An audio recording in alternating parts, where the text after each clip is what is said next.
You said in your talk that we should learn from history. What exactly do you mean by that? Like, as a person who doesn't support anti-democratic forces, what else can I do?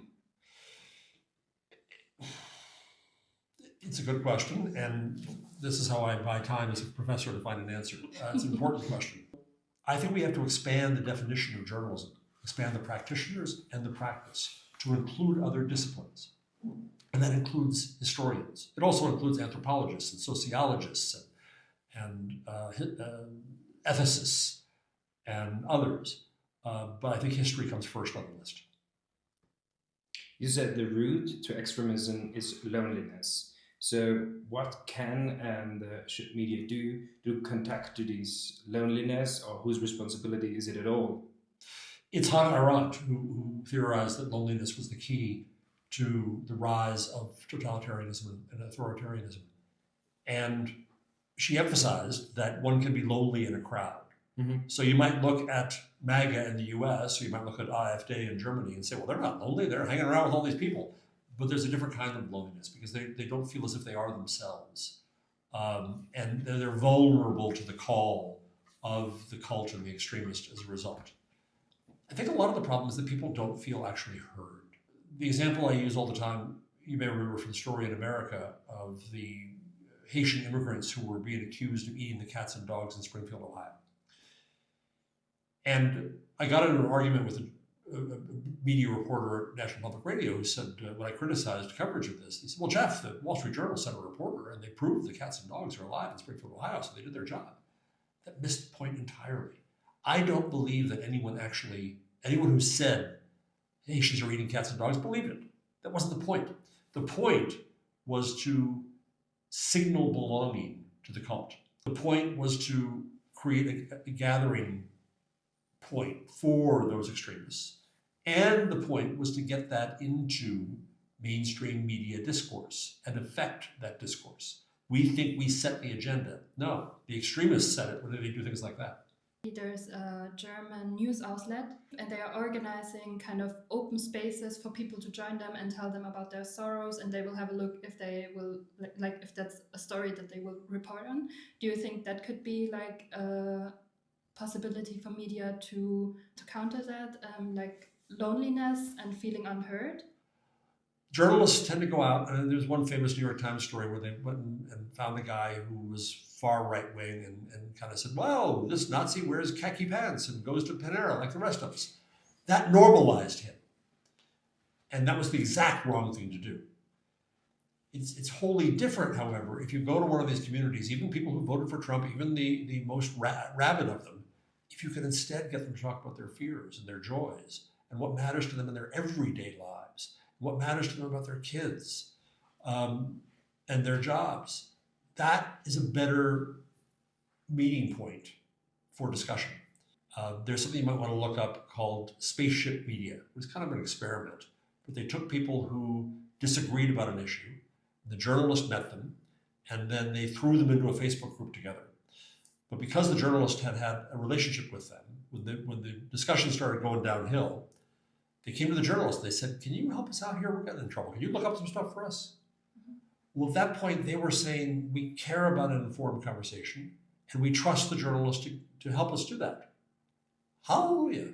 That's what journalism should be like. First time Donald Trump was winning against Hillary Clinton. The last time against Kamala Harris. Is it a coincidence that both of the Democratic candidates were women? No. Do you think if there would be a white man, or in general a man, running for the Democratic Party, we would have another president? There's no predicting, and journalists shouldn't predict anyway. But clearly, I think sexism, not just in politics, but in the nation as a whole, was a huge factor in those elections. And we've got to recognize that. We've got to call it what it is, and we too often don't.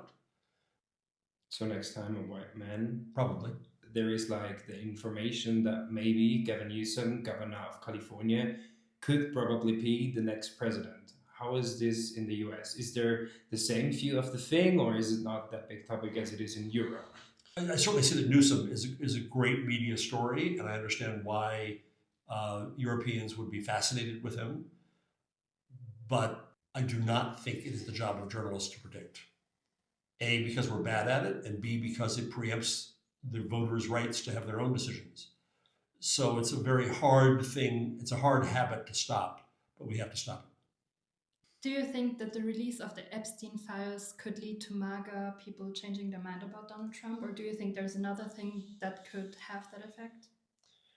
Again and again and again, we thought, well, if only this, people are going to reject Trump. He grabbed women by their blank. People thought that was the end of his campaign. That was going to be that. No. What the right wing did was make right-wing extremism cool. And it wasn't cool before. And they made it cool in their way.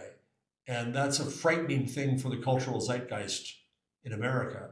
I think it's not happening just in America. I think it's happening elsewhere. And so the idea becomes that being horrible and nasty and mean and wrong and racist can be praised. That's the upside down, horrible world we live in right now, where people aren't being judged for these terrible things. They're even being credited with fame for it. One thing who got, especially the last weeks or days through the news, was like the meeting of Mamdani and Donald Trump. So how was it for you as kind of expert? One of my favorite people on American TV, Nicole Wallace, said as soon as that meeting ended, she just looked at the camera and said, now I've seen everything. And I think that was the feeling of a lot of people. I think there's some logic behind it. Trump likes popular people. I think he wants to do things that surprise people and are contrarian in his own way. Mamdani is brilliant as a strategist in these kinds of relationships. He knew how to play Trump, but hold on to his own views and not give them up. But I don't think anything more comes of it. Trump's going to turn around and do terrible things to New York and call Mamdani terrible things because he also has no memory. And he's going to forget. But for that brief, shining moment, at least it was funny. Are you, as a public person who is very openly anti-Trump or even calling him a fascist, afraid of him? No, I'm an old white man, cis, retired. I have a nice home. If there's any time in life that I should use that privilege, it's now. Would you like to meet him? What would I say? I don't think it matters. Because he is deranged in some clear ways. And lately we have the examples of him terribly insulting women journalists, right?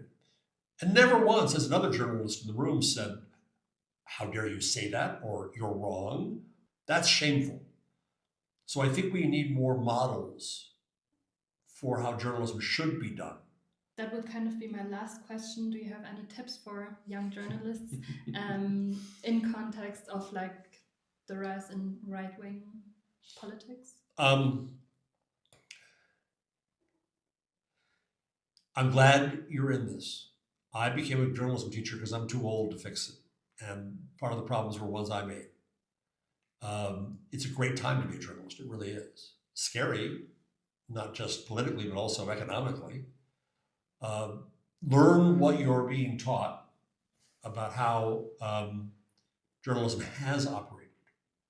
And then decide what's worth holding on to and not. Some of it is worth holding on to, but a lot of it isn't. Also ask, why did they do things that way? You have the opportunity to recreate journalism at human scale. Change is going to come to journalism through competition, through innovation, through doing new things in new ways. The old things are still going to be there. And again, as I've said, I think there's very good journalism coming out of the US. I think that Die Zeit and the Süddeutsche and Der Spiegel are doing good things. But they need pressure. And they need pressure from people who are doing innovative, unexpected, brave things. So do that. Mr. Jarvis, thanks for your time and the interview.